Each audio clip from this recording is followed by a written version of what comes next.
And what I'm going to do now is turn the microphone over to Riggs to announce our program for today.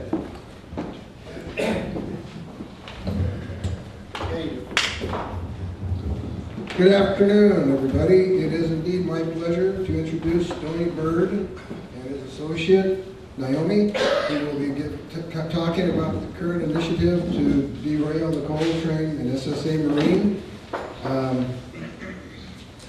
And Stoney is also a retired corporate lawyer. I have had the pleasure and privilege of talking to him, half a dozen times in the last several months. Find him to be interesting and articulate. I think you're going to enjoy it. Anyway, he will speak for about 30 minutes, and then Paul Guppy from the Freedom Foundation Policy Center. Policy Center will speak for approximately 10 minutes, followed by a 30-minute or approximately 30-minute question and answer time for both. Also, Michelle will be punching the button. This is also with Stoney and Naomi.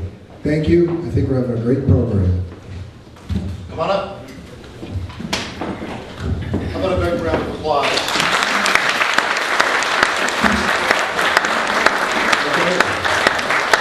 Thank you, Rex, and thank you, Gary, and thanks to all for having us here. To start out with, what I'd like to do is introduce myself a little bit and let Naomi introduce herself as well. As Rick said, I used to be a corporate lawyer. I've worked for Mobil Oil in their headquarters in New York City, in the International Legal Department in the 70s, and then later worked for Harris Corporation, a Fortune 300 electronics firm, and I ended up as Harris's European lawyer based in England in the late 80s, doing corporate deals, mergers and divestitures and that sort of thing. And at that point, I was in my late 40s, and I began wondering if that was what I would want to look back on when I reached the end of my life, and look back on with satisfaction. And I concluded, I didn't quite conclude at that moment that I would not be able to look back on it with satisfaction, but I was beginning to have doubts. So in 1990, I moved to Skagit Valley, thinking I would take 6 months off and then get back into the corporate harness, and I never did. I began to be able to engage in the life of the community where I was living for the very first time in my life, and got involved in all sorts of local groups, environmental groups and transportation groups and growth management groups, always trying to find a way that I could use my corporate legal experience, which was very extensive, in a way that I valued. And then I found this movement of 140 communities around the United States that have passed local ordinances to protect the community from a corporate threat. And that's what we'll talk about here in a moment. So I want Naomi to introduce herself.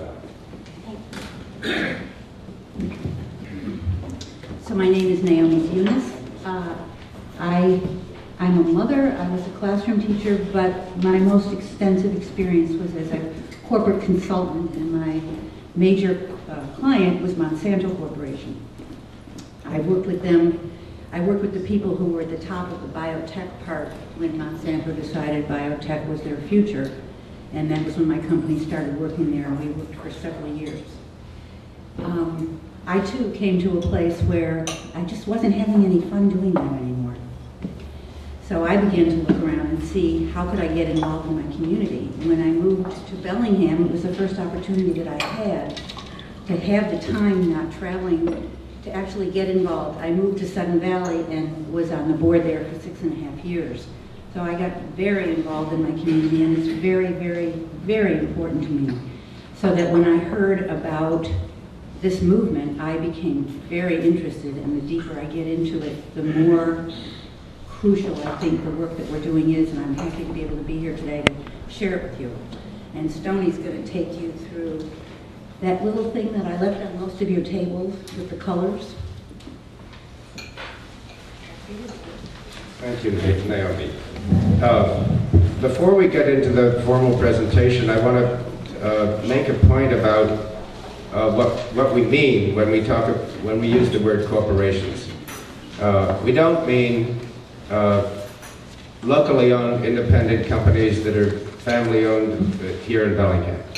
We do mean big companies that are managed from some place elsewhere across the world that come in with projects that basically tell the people of Bellingham how to live their lives, and for which and are completely unaccountable to the people of Bellingham.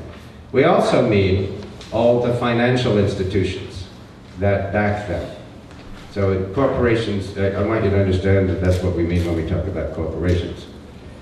So, the foundation of this work began with the environmental laws, and you can see that there's a question about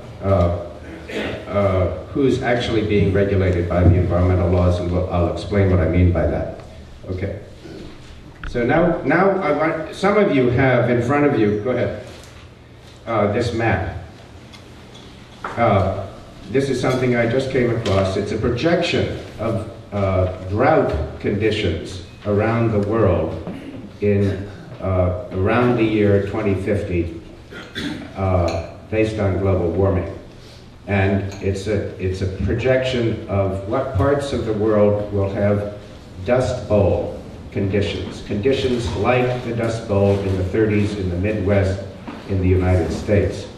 As you can see, virtually the entire United States, if this projection is correct, will have Dust Bowl conditions. Most of you also have this sheet of paper, which has 16 graphs. I won't go into this in detail at all, but I do invite you to study it when you get home.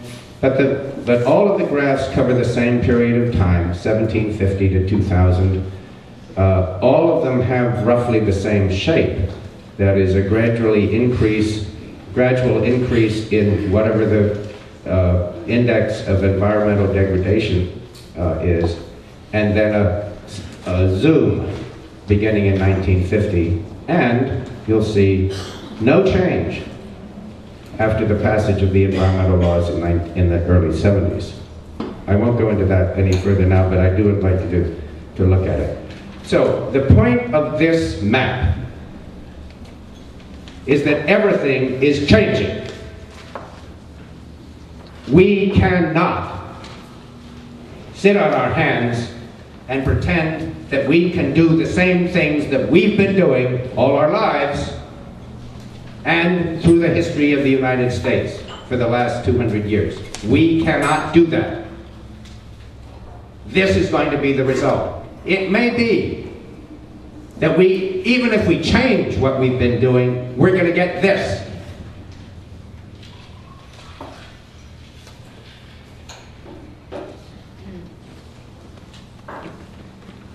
I can't emphasize strongly enough. This is a climate tsunami affecting the whole world. We can't escape it.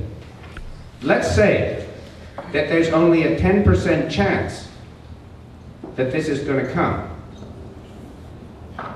Are we going to tell ourselves that, oh, well, it's only a 10% chance, we don't have to worry about it, we don't have to change a thing? I don't think so. If there's a 10% chance, if you're living on the shore, and there's a 10% chance that a tsunami is going to hit the place where you live, you're going to take measures. And we, together, have to take measures to adapt to this. So Naomi is going to tell you how this movement, which now encompasses 140 communities around the United States, got started. I'm sorry? Okay, good. So I'll make this brief. Back in, I'm not even sure when, but it hasn't been that long, the mid-90s, there was a major hurricane that wiped out all the hog farms in the Carolinas and sent all the manure that was stored in the manure lagoons down the rivers into the ocean with, if you can imagine this, just picture all these hogs with their legs up in the air floating down the river and creating a dead zone in the ocean, because that's what happened. the Carolinas outlawed hog farms. So one of the companies that is one of the 4 large companies that does hog farming decided they were going to go to Pennsylvania, and they applied for a permit to put a 15,000 head hog farm into a community of a township of 536 people. So imagine yourself living in that 536 person town, sweet little small community, with the possibility of 15,000 hogs moving in. You would not be happy. So they went to the local or the closest law school and talked to some environmental attorneys and decided they were going to stop, they were going to do what they could to stop it. So the attorneys attacked the permit. And when you have a permit application, it has to be filled out really impeccably. And if it isn't, it can get thrown out. So what this law firm, the Community Environmental Legal Defense Fund, a pro bono legal defense fund attorney firm, they went after the permit, and they became so successful in going after these permits that they were invited to the White House. They had such a, what was their record, 100 and something to nothing, something to 4 or 5.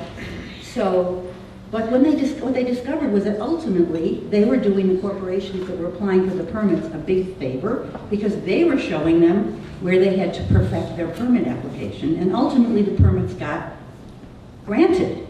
So the people were not happy. They were furious. So when Thomas Lindsay, the founder, went to speak to these people, he said, "I'm sorry, we've gone as far as we can go. There's nothing else we can do." And the guy said, "You've got to stop this. We can't have this in our community. You've got to pass a law." So that's where this ordinance idea came into being. And they created an ordinance that outlawed hog farming, factory farming actually, was what they outlawed in their community. And after that happened in a lot of other little communities, little townships in Pennsylvania, until it got to as big as Pittsburgh, when the Pittsburgh City Council enacted one of these ordinances without a petition, without an initiative. They just said, "We don't want this," and they outlawed fracking in Pittsburgh. So there are 140 of these ordinances that have been passed all over the country, and 5 have been challenged, 2 have been rescinded, and 3 are still in court. But the rest are still standing.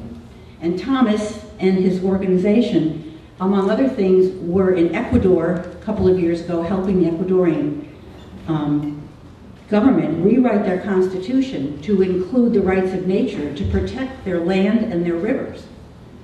I can't remember where, but they're also talking with people all over the world, not just in our country. So that's the story of how this movement got started. The environmental process itself is like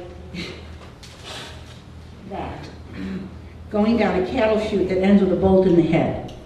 No matter what you do with the permit, no matter how many issues there are, the only issue that the permitting organization will take into account is the permit good?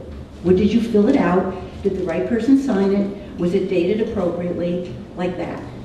So the regulatory process has been, nothing's wrong with it. It's just that it's not been as effective as we had all hoped it would be when those laws were passed.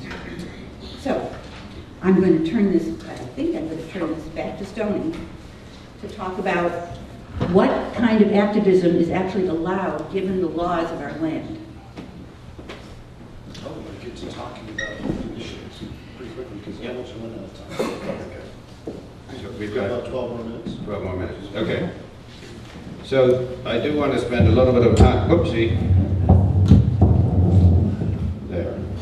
I do want to spend a little bit of time talking about the framework of laws that says presently that local communities are not allowed to decide what goes on in their communities. And that's the box of allowable activism.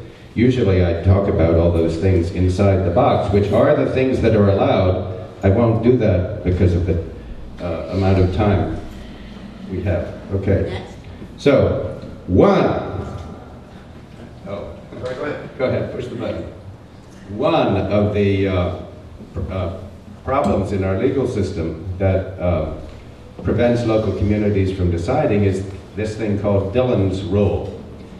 Dillon was a Iowa State Supreme Court justice in the latter half of the 19th century, and he said that the powers of municipalities, that is counties and cities in our system, should be only those that the state grants. They have no intrinsic powers of their own. There was another justice, Justice Cooley of the Michigan State Supreme Court, who devised Cooley's rule and said, no, the governments of municipalities, of counties and cities derive their legitimacy from the consent of the people who live there. It's not a top-down thing, it's a bottom-up thing. But the courts have so far adopted Dillon's rule. So what this means, and the logical extension of Dillon's rule, is what we've seen happening in Wisconsin, where the governor simply yanked the city government in a couple of cities and replaced the city government with corporate managers, really exposing how fragile our governmental system is. Okay. Another concept that prevents local communities from deciding what happens here is state preemption. So if the state passes a law that governs some aspect of our lives, that means that a local city or county is precluded from making up its own mind about that sort of thing. Okay. Corporate constitutional rights are part of it. Everybody knows at this point about the Citizens United case, which talked about legal personhood in relation to campaign contributions. That's a tiny part, first, of corporate personhood rights. The courts began discovering the rights of corporations as legal persons back in 1886, and they've added to it inch by inch every so often for the last 130 years, so that by now these pieces of paper, corporations are nothing but pieces of paper, have as many rights as, or actually more rights than you or I. And incidentally, the rights arising from legal personhood are a tiny part of the constitutional rights that corporations have. The big sledgehammer among corporate constitutional rights is their rights under the Commerce Clause, under which, if a local jurisdiction tries to protect the people of a community from some harmful corporate project, the corporation can sue for future lost profits. Okay, go ahead. Oh, you done it. So, this may be the most important part of our ordinance. Up to now, people have treated nature, Mother Nature, as property. We used to treat people as property in this country. We used to have slaves. If you have a slave, you can rape the slave. You can murder the slave. It's just a piece of property. And there were slave owners who adopted the policy of working their slaves to death because it was easier, it was cheaper to replace them by purchasing new slaves than to feed them adequately and give them, rest and that sort of thing. So that's the way we have been treating Mother Nature. And we can't afford it. We cannot afford to do that anymore. He says I have 10 minutes. Thank you.